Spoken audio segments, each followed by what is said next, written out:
Langit sore berubah gelap. Angin berdesir pelan di antara rumput tinggi.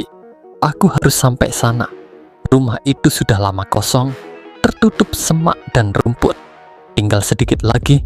Tiba-tiba, Chris, rumput itu bergerak sendiri. Dari balik kabut tipis muncul sesosok bayangan putih. Jantungku berdegup kencang. Siapa kamu? Bayangan itu perlahan mengangkat tangan, menunjuk ke arah rumah kosong, seolah ingin mengatakan, di sanalah jawabannya. Angin bertiup lebih dingin, dan bayangan itu mulai mendekat. Aku tidak ingin menakutimu. Kalau begitu, kenapa kamu muncul? Di sana, ada sesuatu yang belum tenang. Kalau kamu tidak ke sana, sesuatu dari rumah itu akan datang menjemputmu.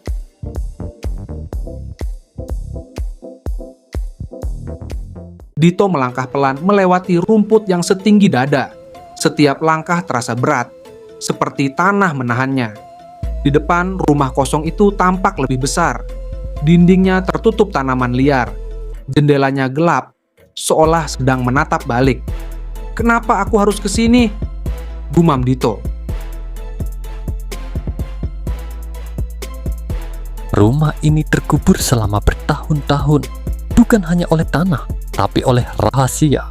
Dari dalam rumah terdengar suara ketukan pelan, seperti ada seseorang yang ingin keluar, atau sesuatu yang ingin masuk. Kabut mulai merayap di halaman, dan Dito menyadari rumah itu tidak benar-benar kosong. Ketukan itu terdengar lagi. Rumah tua itu terasa hidup. Ada siapa di dalam? Yang terperangkap ingin didengar. Udara dingin langsung menyelimuti tubuhnya. Di dalam, ruang tamu penuh debu. Jejak kaki kecil terlihat di lantai. Itu bukan punyaku. Tolong. Pintu kecil di bawah tangga terbuka penuh. Udara dari dalamnya sangat dingin, seperti berasal dari tempat yang sudah lama tidak disentuh. Di sanalah rahasia rumah ini dikunci. Dito turun perlahan. Di bawah, ia menemukan sebuah ruangan kecil. Dindingnya penuh tanah dan akar pohon. Di tengah ruangan, ada sebuah kotak kayu tua yang terkubur setengah. Saat Dito menyentuhnya, seluruh rumah bergetar. Dari atas terdengar suara langkah kaki berat, bukan manusia. Sesuatu sedang turun, mencari Dito. Dan kotak kayu itu mulai terbuka sendiri. Kotak kayu itu terbuka perlahan. Di dalamnya ada boneka kecil yang sudah lusuh dan foto seorang anak yang tersenyum samar. "Hantu penunjuk jalan terdiam. Itu aku," katanya pelan. "Aku dikurung bersama kenangan ini. Saat rumah ini terkubur oleh waktu." Tiba-tiba dari tangga terdiam suara gesekan, seperti sesuatu yang diseret. "Yang menjaga rumah ini," bisik hantu itu. "Dia tidak mau rahasia ini keluar. Kalau kamu membawa kotak itu pergi," katanya, "aku akan bebas, tapi penjaga itu akan marah." Langkah itu semakin dekat. Dito harus memilih. Langkah berat itu terdengar semakin dekat. Duk, duk.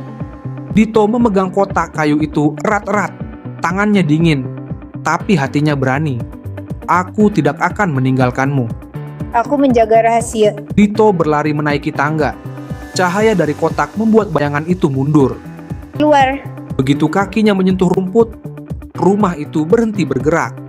Bayangan penjaga terperangkap di dalam, dan hantu kecil itu tersenyum untuk pertama kalinya. Namun, di jendela lantai atas, sesuatu masih mengawasi. Angin berhembus lembut di halaman penuh rumput. Dito berdiri memegang kotak kayu. "Terima kasih." Kotak kayu perlahan berubah menjadi cahaya hangat, seolah kenangan itu akhirnya diterima. Dari dalam rumah tua terdengar suara retakan pelan, seperti sesuatu yang terkunci kini dibuka. "Aku tidak terikat lagi." Perlahan, ia menghilang seperti kabut pagi. Rumah itu kini hanya bangunan kosong, tanpa bisikan. Namun saat Dito melangkah pergi, satu jendela berkilau pelan, seolah rumah itu mengucapkan terima kasih.